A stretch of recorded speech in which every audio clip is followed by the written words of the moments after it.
माँ को जब पता चला कि बहू की डिलीवरी होने को है तो माँ खुशी खुशी अपने कॉलेज से छुट्टियाँ लेकर आई थी अपने पोते का मुंह देखने के लिए। एक बड़े कॉलेज में लेक्चरर होने के बावजूद माँ की सोच अभी भी ऐसी ही थी जो कि पहले से यह सोच कर बैठी थी कि पोता होगा तो अच्छा होगा। माँ के अरमानों पर पानी तब फिर गया जब बहू ने बेटे को नहीं बेटी को जन्म दिया। हालांकि माँ यह सब कुछ चेहरे पर दिखाना नहीं चाहती थी, लेकिन उनका बर्ताव सारी बातें बयां कर रहा था। माँ को वापस जाने की तैयारी करता देख बेटा माँ के पास आया और माँ से बोला, माँ 2 दिन तो हुए हैं तुम्हें आए हुए और तुम जाने की तैयारी कर रहे हो। अरे बेटा तुम तो जानते ही हो कॉलेज फिर से शुरू हो गया है, ज़्यादा छुट्टियाँ भी तो नहीं ली थी मैंने, जाना तो पड़ेगा ही। लेकिन तू चिंता मत कर, थोड़े दिन बाद मैं और तुम्हारे पापा दोनों वापस आएंगे। अगले दिन सुबह सुबह माँ नहा धोकर जाने के लिए तैयार थी। बेटा किचन से चाय बनाकर माँ को देता है। माँ बेटे को बहू और पोते के बारे में पूछती है। बेटा कहता है दोनों सो रहे हैं।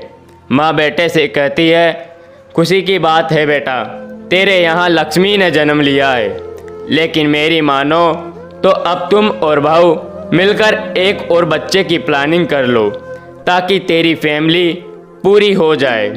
हो सकता है मेरी बातें तुम्हें पुराने ज़माने की लगे, लेकिन थोड़ा प्रैक्टिकल होकर सोचो।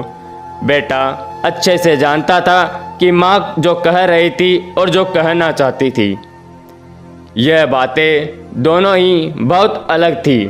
बेटे ने अपने जेब से अपना मोबाइल फ़ोन निकाला और उसमें कई मैसेज माँ को दिखाए और बोला, माँ तुम्हारी तरह तुमसे पहले यह दर्जनों लोग मुझे मैसेज में कह चुके हैं। हर कोई डायरेक्टली या इनडायरेक्टली मुझे यही कहने की कोशिश कर रहा है कि बेटा होता तो अच्छा होता, या फिर आगे बेटे के लिए ट्राई करो। माँ तुम चाहे मुझे जो भी समझाने की कोशिश करो, लेकिन मैं यही कहूँगा कि तुम और पापा दोनों ही अभी भी पुराने सोच को पकड़े हुए हैं। और ऐसा मुझे इसलिए कहना पड़ रहा है क्योंकि अगर मेरा बेटा हुआ होता तो आप इतनी जल्दी जाने की तैयारी ना कर रही होती और उसे अपने हाथों में लेकर यहाँ से वहाँ खिला रही होती, और पापा भी यहाँ पर होते। 21वीं सदी में जी रहे हैं हम, फिर भी ऐसी मान्यता और आप दोनों से मुझे यह उम्मीद नहीं थी। आप हजारों बच्चों को लेक्चर देते हो और खुद इस तरह के विचार रखते हो।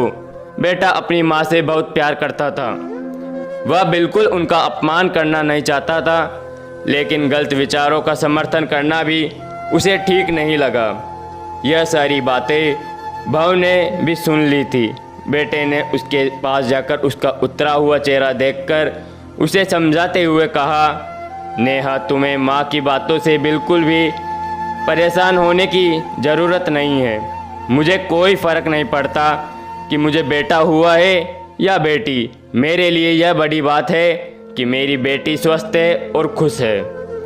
नेहा बोली, मैं माँ की बातों से या किसी और की बातों से बिल्कुल परेशान नहीं हूँ, लेकिन हाँ मैं परेशान ज़रूर हूँ। मैं एक सामाजिक सेविका हूँ और मैं हर दिन कई लड़कियों से मिलती हूँ।